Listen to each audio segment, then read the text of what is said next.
নাফাসা আন মুমিনিন কুরবাতান মিন কুরাবিদ দুনিয়া নাফাসাল্লাহু আনহু কুরবাতান মিন কুরাবি ইয়াউমিল কিয়ামাহ। রাসূল পাক সাল্লাল্লাহু আলাইহি ওয়াসাল্লাম বলেন, যদি কোনো মুমিন ব্যক্তি আরেকজন মুমিনের এই দুনিয়াতে কোনো কষ্ট দুর্দশা দূরীভূত করে, রব্বুল আলামিন কিয়ামতের দিন কঠিন মুসিবতের সময় তার দুঃখ দুর্দশা দূরীভূত করে দিবে। দুর্গত মানুষের পাশে দাঁড়ানো এটা দায়িত্ব এবং একটা অনেক বড় ইবাদত। এই দায়িত্ব সর্বপ্রথম পালন করবে রাষ্ট্রপক্ষ। রাসূল পাক সাল্লাল্লাহু আলাইহি ওয়াসাল্লাম বলেছেন, কুল্লুকুম রাঈন ওয়া কুল্লুকুম মাসউলুন আন রাইয়াতিহি। তোমরা প্রত্যেকেই দায়িত্ববান, আর তোমাদের অধীনস্থে যে সমস্ত মানুষগুলো আছে তারা ভালোভাবে চললো নাকি মন্দভাবে চললো, তারা ন্যায় কাজ করলো নাকি অন্যায় কাজ করলো, তারা যা কিছু করবে সব কিছু সম্পর্কে রব্বুল আলামিন তোমাকে প্রশ্ন করবে। এরপরে রাসূল সাল্লাল্লাহু আলাইহি ওয়াসাল্লাম বলেন, যারা দেশের শাসক হবেন এই শাসকরা হচ্ছে দেশের জনগণের অভিভাবক। রাসূল সাল্লাল্লাহু আলাইহি ওয়াসাল্লাম বলেছেন, তার জনগণ সম্পর্কে কিয়ামতের দিন শাসক গোষ্ঠীকে জিজ্ঞেস করা হবে, তোমার জনগণ খেয়েছিল নাকি না খেয়েছিল, তোমার জনগণ অসুবিধার ভিতরে ছিল নাকি সুবিধার ভিতরে ছিল। এই সম্পূর্ণ বিষয়ে কিয়ামতের দিন আল্লাহ তাআলা জিজ্ঞেস করবেন, তখন আপনি কি জবাব দিবেন? অতএব শাসক বর্গের উচিত জনগণের খোঁজ খবর রাখা এবং সামগ্রিকভাবে সকলের দায়িত্ব যে সমস্ত মানুষ ক্ষতিগ্রস্ত হয়, যে সমস্ত মানুষ দুর্গত অবস্থার ভিতরে পড়ে যায় তাদের খোঁজ খবর রাখা। আপনি যদি এই দুনিয়াতে মানুষের খোঁজ খবর রাখেন তাহলে আল্লাহ তাআলা আপনার খোঁজ খবর রাখবে কিয়ামতের ময়দানে। এই দুনিয়াতে মানুষকে যদি আপনি একটু সহযোগিতা করেন তাহলে কিয়ামতের দিন আপনাকে সহযোগিতা করবে কে? আল্লাহ। একটা হাদিস এসেছে হযরত আবু হুরায়রা রাদিয়াল্লাহু তাআলা আনহু থেকে বর্ণিত, রাসূল পাক সাল্লাল্লাহু আলাইহি ওয়াসাল্লাম বলেছেন, মান নাফাসা আন মুমিনিন কুরবাতান মিন কুরাবিদ দুনিয়া নাফাসাল্লাহু আনহু কুরবাতান মিন কুরাবি ইয়াউমিল কিয়ামাহ। রাসূল পাক সাল্লাল্লাহু আলাইহি ওয়াসাল্লাম বলেন, যদি কোনো মুমিন ব্যক্তি আরেকজন মুমিনের এই দুনিয়াতে কোনো কষ্ট দুর্দশা দূরীভূত করে, রব্বুল আলামিন কিয়ামতের দিন কঠিন মুসিবতের সময় তার দুঃখ দুর্দশা দূরীভূত করে দিবে। সুবহানাল্লাহ। আমি যদি এই দুনিয়াতে কোনো মানুষের দুঃখ দুর্দশা লাঘব করি, দূরীভূত করি, তাহলে কিয়ামতের দিন আমি যখন বিপদে পড়ব তখন আমার দুঃখ দুর্দশা আল্লাহ তাআলা দূরীভূত করে দিবেন। আবার বলেন, ওয়া মান ইয়াসসারা আলা মু'সিরিন ইয়াসসারাল্লাহু আলাইহি ফিদ দুনিয়া ওয়াল আখিরাহ। রাসূল বলেন, যে ব্যক্তি দুর্দশাগ্রস্ত হয়েছে এই দুনিয়াতে কোন দুর্দশাগ্রস্ত মানুষের পথকে যদি সহজ করে দেয় তাহলে আল্লাহ রাব্বুল আলামিন সেই ব্যক্তির দুনিয়া এবং আখিরাতের পথ সহজ করে দিবে। সুবহানাল্লাহ। দুনিয়া এবং আখিরাত উভয় জায়গার পথ সহজ করে দিবেন। রাসূল পাক সাল্লাল্লাহু আলাইহি ওয়াসাল্লাম এরপরে বলেন, ওমান সাতারা মুসলিমান সাতারাহুল্লাহু ফিদ দুনিয়া ওয়াল আখিরাহ। এই দুনিয়াতে যদি কোনো মুমিন আরেকজন মুমিনের দোষ গোপন করে তাহলে আল্লাহ তাআলা দুনিয়া এবং আখিরাতের উভয় জায়গায় তার দোষ গোপন করবে। আমরা তো শুধু মানুষের দোষ চর্চা করি, কে কোন দোষটা করলো সেটা ঘুটে ঘুটে বলার চেষ্টা করি আরেকজনের কাছে। তো আল্লাহর হাবিব সাল্লাল্লাহু আলাইহি ওয়াসাল্লাম বলেছেন, মুমিনের একটা বৈশিষ্ট্য মানুষের দোষ গোপন করা। রাসূল সাল্লাল্লাহু আলাইহি ওয়াসাল্লাম অন্য হাদিসের ভিতরে বলেছেন, একজন মুমিন আরেকজন মুমিনের জন্য আয়না স্বরূপ। তার মানে হলো, আপনি যদি কোন একজন ব্যক্তির সামনে দাঁড়িয়ে থাকেন আর দাঁড়িয়ে তার ভুলগুলো দেখতে পারেন, রাসূলের ভাষ্য অনুযায়ী একজন মুমিন আরেকজন মুমিনের জন্য আয়না স্বরূপ। আপনি তার যে ভুলগুলো দেখলেন আপনি মনে করবেন সেটা আপনার ভেতরেও থাকতে পারে, সেই ভুলটা দেখে আশ্চর্যান্বিত হওয়ার কোনো কারণ নেই, সেটাকে দেখে মানুষের কাছে বর্ণনা করা কোনো কারণ নেই। রাসূল পাক বলেন, একজন মুমিন আরেকজন মুমিনের জন্য আয়না স্বরূপ। আপনি যেভাবে আয়নার সামনে দাঁড়িয়ে আপনার চুলটাকে যদি একটু এলোমেলো দেখেন সেটাকে সোজা করার চেষ্টা করেন। আয়নার সামনে দাঁড়িয়ে যদি দেখেন আপনার মুখে একটা কালো দাগ পড়েছে সেটাকে আপনি ওঠানোর চেষ্টা করেন। আয়নার সামনে যদি দাঁড়িয়ে দেখেন আপনার মুখটা বিশ্রী আছে, আপনি সুন্দর করে ক্রিম মেখে ফ্রেশ যেমন হন, আল্লাহর রাসূল বলেন একজন মুমিন আর একজন মুমিনের জন্য আয়না স্বরূপ।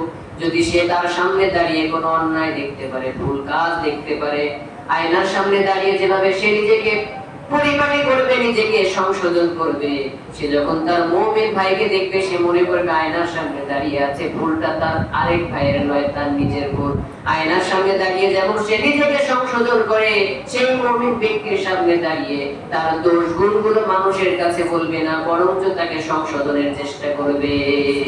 সুবহানাল্লাহ। আয়নার দৃষ্টান্ত দিয়ে রাসূল বললেন, আয়নার মতো আয়নার সামনে দাঁড়িয়ে আমি আমার চেহারাটাকে যদি একটু বিক্ষিপ্ত দেখি, আমার চুলগুলোকে একটু এলোমেলো দেখি, আমার কাপড়টা একটু ময়লা দেখি, আমি যেমন সেটাকে সংশোধন করি, পরিপাটি করি, আমি যখন কোনো মুমিনের সামনে দাঁড়িয়ে তার বিক্ষিপ্ত অবস্থা দেখবো, অন্যায় দেখবো, মানুষের কাছে বলবো না, বরঞ্চ আয়নায় দেখে যেমন নিজেকে সংশোধন করি, আমি আমার সে ভাইয়ের ভুলগুলো দেখে তাকে সংশোধনের চেষ্টা করি। এটা হচ্ছে একজন মুমিনের বৈশিষ্ট্য, এটা একজন মুমিনের দায়িত্ব। এজন্য আমরা এই কাজ করব। রাসূল পাক সাল্লাল্লাহু আলাইহি ওয়াসাল্লাম পরবর্তীতে বললেন, আল্লাহু ফি আউনিল আবদি মা কানা আল আবদু ফি আউনি আখিহি। তোমরা মানুষের সহযোগিতায় নিয়োজিত থাকো। রাসূল সাল্লাল্লাহু আলাইহি ওয়াসাল্লাম বলেছেন, কোন মানুষ যদি আরেকজন মানুষের সহযোগিতায় নিয়োজিত থাকে, যত সময় পর্যন্ত সে বান্দার সহযোগিতা করবে, তত সময় পর্যন্ত স্বয়ং আল্লাহ রাব্বুল আলামিন তাকেও সহযোগিতা করতে থাকবে। এজন্য আপনি যদি একজনকে 10 টাকা দিয়ে সহযোগিতা করেন, আপনাকেও 10 টাকা দিয়ে সহযোগিতা করবে কে? আপনি মানুষকে 10 টাকা দিতে পারেন, কিন্তু আল্লাহর সহযোগিতা 10 টাকা নয়, আল্লাহর সহযোগিতা আরো অনেক বেশি। আর আল্লাহ শুধুমাত্র এই দুনিয়াতেই যে শুধুমাত্র আপনাকে সহযোগিতা করবেন বিষয়টা এমন নয়। কিয়ামতের দিন যখন বালা মুসিবতে পড়ে যাবেন তখন আপনাকে সহযোগিতা করবেন। আপনি বলতে পারেন আল্লাহ কিভাবে আমার 10 টাকা দিয়ে সহযোগিতা করবে? এর দৃষ্টান্ত হচ্ছে আল্লাহর রাসূল দান সদকার ব্যাপারে উৎসাহ করেছেন আর বলেছেন, এটাকে তুমি মনে করো না মানুষকে দিচ্ছ মানে তোমার মাল সম্পদ কমছে। রাসূল বলেন, তুমি মানুষকে দান সদকা করবে, রব্বুল আলামিন তোমাকে দুনিয়াতে সহযোগিতা করবেন। তার দৃষ্টান্ত হলো, রাসূল বলেছেন, মাল দিলে মানুষের বিপদ দূরীভূত হয়। আপনি কাউকে 1000 টাকা দান করলেন, হতেও পারত আপনি একটু পরে গিয়ে এক জায়গায় অ্যাক্সিডেন্ট করতে, সেখানে আপনার 1 লক্ষ টাকা নেমে যাবে। কিন্তু যেহেতু আপনি 1000 টাকা দান করলেন, রব্বুল আলামিনের হাবিব বলেছেন আল্লাহ দুনিয়াতে আপনাকে সহযোগিতা করবেন। এই 1000 টাকার দানের বিনিময়ে একটু পরে যে আপনার অ্যাক্সিডেন্ট হয়ে 1 লক্ষ টাকা নেমে যেত, এই 1 লক্ষ টাকা সেভ করার মাধ্যমে আল্লাহ দুনিয়াতে আপনাকে সহযোগিতা করলেন। সুবহানাল্লাহ। এরকম হাজারো দৃষ্টান্ত আছে। এজন্য মানুষকে দিলে, সহযোগিতা করলে তার কি হয় না, কমে না। আল্লাহ তাআলা বলেছেন, ওমান আহইয়াহা ফাকান্নামা আহইয়ান নাস জামিআ। যে একটা প্রাণ রক্ষা করলো সে যেন तमाम দুনিয়ার মানুষের প্রাণ রক্ষা করলো। এজন্য যে সমস্ত মানুষ বন্যা দুর্গত হয়েছে, অসহায় হয়েছে, শুধু বন্যার বিষয় না, যে কোনো সময় মানুষ যদি বিপদে পড়ে, আমাদেরকে তাদের সহযোগিতা করা একটা নৈতিক দায়িত্ব। তো এই ক্ষেত্রে আমাদের করণীয় কি হতে পারে? প্রাথমিক প্রয়োজন, আমাদের যারা বন্যা দুর্গত হয়েছে তাদের জন্য করণীয় প্রাথমিক পর্যায়ে তাদের প্রাথমিক প্রয়োজন পূরণ করা। তার মানে বিশুদ্ধ পানি, শুকনো খাবার, জরুরি ঔষধ এবং কাপড় বিতরণ করা। এই মানুষগুলো যখন বন্যার ভিতরে পড়ে আছে, তাদের খাবারের ব্যবস্থা নেই, তাদের কাপড় চোপড় নেই, তাদের বিশুদ্ধ পানি নেই, তাদের প্রয়োজনীয় ঔষধ নেই। সম্মানিত মুসল্লিবৃন্দ, আপনি একবার আপনার নিজের কথা চিন্তা করুন। আপনি তো অনেক ভালো আছেন, আপনার থাকার জায়গা আছে, আপনার খাওয়ার ব্যবস্থা আছে, আপনার পরনের কাপড় আছে, আপনার ঔষধ আছে, আপনার বাচ্চার শিক্ষা ব্যবস্থা আছে। কিন্তু যে সমস্ত মানুষগুলো বন্যা দুর্গত হয়েছে, তাদের খাবারের ব্যবস্থা নেই, তাদের থাকার জায়গা নেই, তাদের কাপড় চোপড় নেই, তাদের শিক্ষা ব্যবস্থা নেই, তাদের ঔষধপত্র নেই। সেখানে যদি আপনি থাকতেন তাহলে আপনি কোন অবস্থার মধ্যে থাকতেন? অতএব বন্যা দুর্গত মানুষদের জন্য আপনার একার এগিয়ে যেতে হবে বিষয়টা এমন না। অনেক কাফেলা আছে সেখানে তাদের জন্য সহযোগিতা নিয়ে যায়। আপনি এই সমস্ত কাফেলার সহযোগিতা করবেন, 2 টাকা, 5 টাকা, 10 টাকা যা পারেন একটা কাপড় দিয়ে, শুকনো খাবার দিয়ে তাদের কাছে পৌঁছায় দিলে ইনশাআল্লাহ আপনি সওয়াব পেয়ে যাবেন। এরপরে তাদের আশ্রয় এবং নিরাপত্তা প্রদান করা। এই ঝড় বৃষ্টিতে তাদের বাড়ি ঘর ভেঙে গেছে, এজন্য তাদের আবাসনের ব্যবস্থা করা, এটা যদিও সরকারি দায়িত্ব, কিন্তু তা বাদেও যারা বিত্তশালী তারা চেষ্টা করবে তাদের আবাসনের ব্যবস্থা করা। 3 নম্বরে তাদের আর্থিক সহযোগিতা করা, কারণ এই বৃষ্টির কারণে, বন্যার কারণে বাড়িঘর ভেঙে গেছে, তাদের আবাসস্থানের বা তাদের এই সমস্ত বাড়িঘর গুলো আবার পুনর্বাসন করতে হবে, সেজন্য অর্থের প্রয়োজন। আপনি আপনার পক্ষ থেকে যা পারেন তাদের কাছে পৌঁছে দিবেন এবং তাদের নিত্য প্রয়োজনীয় যে জিনিসগুলো কেনার প্রয়োজন আছে আপনার অর্থের মাধ্যমে সেগুলো তারা কিনবে। এরপরে 4 নম্বরে রোগ প্রতিরোধে সচেতনতা।